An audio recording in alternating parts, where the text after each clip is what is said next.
9 nama tersangka korupsi tata kelola minyak mentah dan produk kilang Pertamina.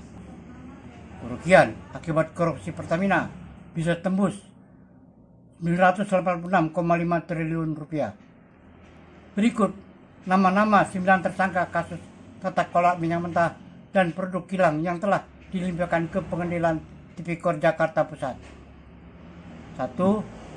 Rifa Sihaan, Direktur Utama PT Pertamina Patraniaga periode tahun 2023. 2. Sani Dinar Saifuddin, Direktur Feedstock dan Produk Optimization PT Kilang Pertamina Internasional. 3. Yogi Firnandi, Direktur Utama PT Pertamina International Shipping. 4. Agus Purwono, VP Feedstock Manajemen PT Kilang Pertamina Internasional. 5. Maya Kusmaya, Direktur Pemasaran Pusat dan Niaga PT Pertamina Patraniaga. 6. Edward Kore, EVP Trading Operation PT Pertamina Patraniaga. 7. Muhammad Keri Adianto Riza, Beneficial Owner PT Navigator Katulistiwa. 8. Dimas Werhaspati, Komisaris PT Navigator Katulistiwa dan Komisaris PT Jenggala Maritim. 9. Gading Ramadan Judo, Direktur PT Orbit Terminal Merak dan Komisaris PT Jenggala Maritim.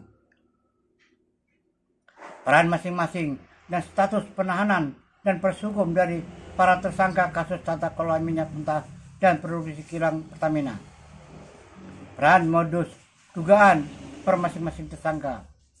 Dari siaran pers resmi Kejaksaan Agung, tersangka AN terlibat dalam proses penyewaan OTM, owner terminal, secara melawan hukum yang menghilangkan hak kepemilikan Pertamina. Bersama tersangka HB ikut melakukan penunjukan langsung kerjasama sewa TBBM Merak secara melawan hukum. Negosiasi harga sewa tinggi 6,5 dolar per kiloliter dan menghapus skema kepemilikan aset selama 10 tahun yang diajukan oleh tersangka GRJ. Terlibat dalam penjualan solar di bawah harga dasar dan penyusunan formula kompensasi tinggi untuk produk Pertalite. Tersangka HB bersama AN mengakomodir penunjukan langsung sewa TBBM Merak tanpa lelang secara melawan hukum. Peran lainnya dari siaran pers 9 tersangka baru mencakup rangkaian dugaan penyimpangan seperti perencanaan pengadaan impor minyak mentah secara melawan hukum, pengadaan impor BBM bensin secara melawan hukum, pengadaan sewa kapal, sewa terminal BBM OTM, pemberian kompensasi produk Pertalite yang berlebihan, penjualan solar non subsidi kepada pihak swasta dan BBM di bawah harga dasar. Ada tambahan info khusus pada HB dan AN inisial bahwa mereka pernah menjabat di PT Pertamina, AN sebagai VP Supplier Distribusi, HB sebagai Direktur Pemasaran dan Niaga dalam periode tertentu. Modus blending, pencampuran, juga disebut dalam berita Detik. Disebut bahwa tersangka MK dan EC, 2 tersangka baru, melakukan blending RON 88 plus RON 92 agar bisa dijual sebagai RON 92 sebagai bagian dari skema yang merugikan negara. Status penahanan dan proses hukum. Beberapa fakta yang diketahui. Pada tanggal 25 Februari tahun 2025, Kejaksaan Agung langsung melakukan penahanan terhadap 7 tersangka selama 20 hari ke depan untuk keperluan penyidikan. Mereka ditahan di Rutan Seremba, Cabang Kejaksaan Agung, dan di Rutan Kejaksaan Negeri Jakarta Selatan, tergantung tersangka. Antara yang ditahan, Rifa Sihaan, Yogi Firnandi, Dimas Werhaspati, Gading Ramadan Judo, MKAR, SDS, AP. Kemudian pada tanggal 26 Februari tahun 2025 ditetapkan 2 tersangka baru, yaitu Maya Kusmaya, Direktur Pemasaran Pusat Niaga dan Pertamina Patraniaga, dan Edward Korne, VP Trading Operation. Keduanya juga langsung ditahan 20 hari di Rutan Selembah, Cabang Kejaksaan Agung. Dalam penetapan itu disebut modus mereka melakukan pembelian BBM RON 90 atau lebih rendah, tapi membayar seolah-olah RON 92 dan blending produk kilang agar bisa dijual sebagai RON 92. Selain penahanan, penyidik juga telah memeriksa sekitar 70 saksi dan 1 orang ahli keuangan negara. Berikut adalah tabel ringkasan berisi informasi 9 tersangka dalam kasus tata kelola minyak mentah dan produk kilang Pertamina, lengkap dengan jabatan peran yang dituduhkan dan status penahanan. 1. Rifasihaan jabatan Direktur Utama PT Pertamina Patraniaga. Dugaan peran tindakan, dugaan menyetujui pembelian dan distribusi BBM yang tidak sesuai spesifikasi, berperan dalam pengambilan keputusan distribusi minyak.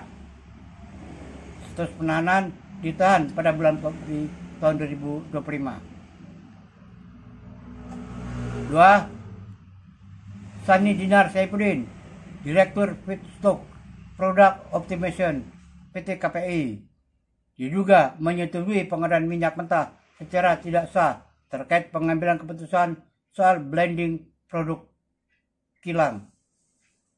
1 penahanan, ditahan. 3. Joki Fernandi, Direktur Utama PT Pertamina International Shipping, terlibat dalam pengadaan kapal angkut minyak mentah, diduga manipulasi kontak dan markup sewa kapal.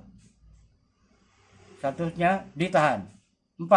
Agus Purwono, jabatan Feedstock Manajemen PT KPI, terkait pengadaan feedstock tidak sesuai ketentuan, memberikan rekomendasi teknis yang menimbulkan kerugian negara. Status ditahan. 5. Maya Kusmaya, jabatan Direktur Pemasaran Pusat Niaga PT Pertamina Patraniaga, dugaan peran dan tindakan, dugaan blending bensin RON 88 plus RON 92 agar dijual sebagai RON 92, serta pembelian BBM lebih rendah RON tapi dibayar secara RON 92. Status ditahan pada periode 2025. 6. Edward Korne, jabatan VP Trading Operation PT Pertamina Patraniaga, dugaan peran dan tindakan, diduga bersama Maya Kusmaya menyetujui blending BBM dan manipulasi harga merugikan negara, keuangan negara. Status ditahan. 7. MKAR Muhammad Keri AR, jabatan Beneficial Owner PT Navigator Katulistiwa, dugaan peran tindakan terkait perusahaan penyedia minyak, dugaan menyuplai minyak di bawah standar dan mendapat keuntungan dari markup distribusi. Status ditahan. 8. Dimas Wirhaspati, jabatan Komisaris PT Navigator Katulistiwa dan PT Jenggala Maritim, dugaan peran tindakan terlibat dalam penyewaan terminal BBM, OTM, dan kilang dengan skema melawan hukum, bagian dari jaringan perusahaan terafiliasi. Status ditahan. 9. Gading Ramadan Judo, GRJ, Direktur PT Orbit Terminal Merak, Komisaris PT Jenggala Maritim, inisiator skema sewa terminal Merak tanpa hak milik, penghapusan hak Pertamina atas aset, diduga memanipulasi harga sewa tinggi 6,5 KL USD, ditahan. Catatan tambahan, Total kerugian negara yang masih didalami BPKP dan BPK belum dirinci jumlah pastinya.